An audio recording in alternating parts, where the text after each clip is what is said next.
Assalamualaikum warahmatullahi wabarakatuh. Bagaimana kabarnya adik-adik? Semoga sehat semua ya. Gimana nih belajarnya di rumah? Tetap semangat dong. Meskipun situasinya seperti ini, kalian harus tetap semangat belajar. Perkenalkan adik-adik, nama kakak Muhammad Syahrul Khairil Umam, biasa dipanggil Kak Umam. Kakak tinggal di Kabupaten Sidoarjo, Jawa Timur. Adik-adik, hari ini kita akan mempelajari bab 1 mata pelajaran Al-Quran Hadis yang berjudul Al-Quran Kitabku. Sebelum kita ke pembahasan, adik-adik coba lihat dulu deh gambar ini dan ini. Sudah lihat? Kalau sudah, kakak mau tanya nih, apa yang kalian pikirkan tentang kedua gambar ini? Yuk, siapa yang mau jawab nih? Oke, baik. Ini gambar Al-Quran, Kak. Bagus. Lalu? Baik sekali. Ini gambar kitab sucinya umat Islam, Kak. Terus ada lagi? Baik. Ini adalah gambar kitab yang diwahyukan kepada Nabi Muhammad, Kak.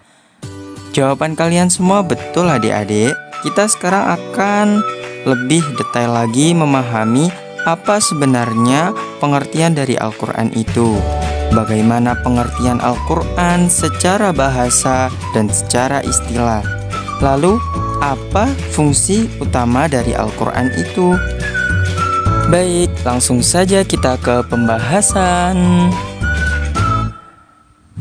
Pertama, kita akan memahami definisi dari kata Al-Quran secara bahasa. Ada beberapa pendapat yang menyatakan tentang asal-usul kata Al-Quran.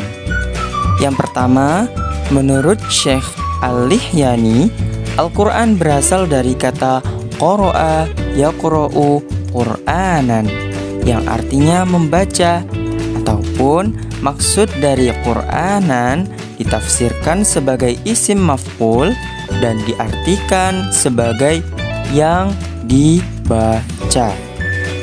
Karena Al-Quran merupakan kitab suci yang sering dibaca, maka Al-Quran menurut Syekh Al-Lihyani berasal dari kata qoro'a yaqro'u Qur'anan yang diartikan sebagai sesuatu yang dibaca. Jelas adik-adik? Nah, kalau pendapat dari Syekh Al-Asy'ari, Al-Quran berasal dari kata korona yang artinya menggabungkan. Karena menurut beliau, Al-Quran adalah gabungan dari beberapa ayat dan juga beberapa surat. Maka dari itu, beliau mengatakan Al-Quran berasal dari kata korona yang artinya menggabungkan. Baik, yang ketiga, pendapat dari Syekh Al-Farra. Kata beliau, Al-Quran dari kata qoro'inu, artinya petunjuk. Ya, seperti yang kita ketahui, Al-Quran berisi tentang tuntunan-tuntunan yang menjadi petunjuk kebenaran bagi umat manusia.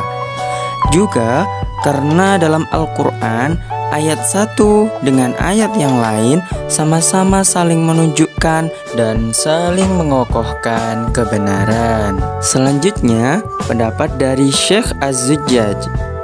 Beliau menyatakan bahwa kata Al-Quran berasal dari kata Al-Qur'u yang berarti kumpulan. Secara umum, alasan beliau sama seperti pendapat Syekh Al-Asy'ari, yakni karena Al-Quran merupakan kumpulan dari beberapa ayat dan beberapa surat. Adapun alasan yang lain, yakni bahwa Al-Quran mengumpulkan intisari dari kitab-kitab yang diturunkan sebelum Al-Quran. Selanjutnya, menurut Syekh Asy-Syafi'i, beliau menyatakan bahwa Al-Quran bukanlah kata bentukan, melainkan Al-Quran merupakan nama kitab yang diberikan Allah kepada Nabi Muhammad SAW, sebagaimana nama-nama khusus yang diberikan Allah kepada kitab-kitab sebelumnya. Beralih ke pembahasan kedua nih, yakni pembahasan mengenai pengertian Al-Quran secara istilah. Yang pertama, dari pendapat Syekh Muhammad Hudori Baik yang menyatakan bahwa Al-Quran adalah lafaz yang berbahasa Arab yang diturunkan kepada Nabi Muhammad SAW untuk dipahami dan diingat, disampaikan secara mutawatir dan ditulis dalam mushaf dimulai dari surah Al-Fatihah sampai An-Nas. Kalau menurut Syekh Subahi Saleh, Al-Quran adalah kitab yang mengandung mukjizat yang diturunkan kepada Nabi Muhammad SAW, yang ditulis dalam mushaf, disampaikan secara mutawatir, dan bernilai ibadah dalam membacanya. Kalau pendapat Syekh Muhammad Abduh, Al-Quran adalah bacaan yang ditulis dalam mushaf yang terpelihara dalam dada orang yang menjaganya dengan menghafalkannya, yakni umat Islam. Adik-adik, kita lanjut ke pembahasan yang ketiga, yakni mengenai nama-nama lain dari Al-Quran. Nama-nama lain dari Al-Quran, yang pertama adalah Alkitab, yaitu sebuah kitab. Yang kedua adalah Al-Furqan, yang berarti pembeda. Hal ini dikarenakan Al-Quran menjadi sebuah pembeda mana yang benar dan mana yang salah. Nama lain dari Al-Quran yang selanjutnya yaitu Az-Zikr, yang artinya memberi peringatan, karena di dalam Al-Quran terdapat peringatan-peringatan bagi manusia untuk mengerjakan kebaikan dan juga meninggalkan kebatilan. Selanjutnya, Al-Quran juga disebut dengan Al-Huda, yaitu petunjuk. Kenapa? Karena Al-Quran berisi tentang petunjuk bagi umat manusia untuk mengerjakan mana yang harus dikerjakan dan meninggalkan mana yang harus ditinggalkan. Yang selanjutnya, Al-Quran juga disebut sebagai At-Tanzil, yaitu yang diturunkan, karena Al-Quran merupakan kitab yang diturunkan oleh Allah kepada Nabi Muhammad SAW dengan perantara malaikat Jibril. Kita ke pembahasan yang keempat, adik-adik, yakni mengenai fungsi utama Al-Quran.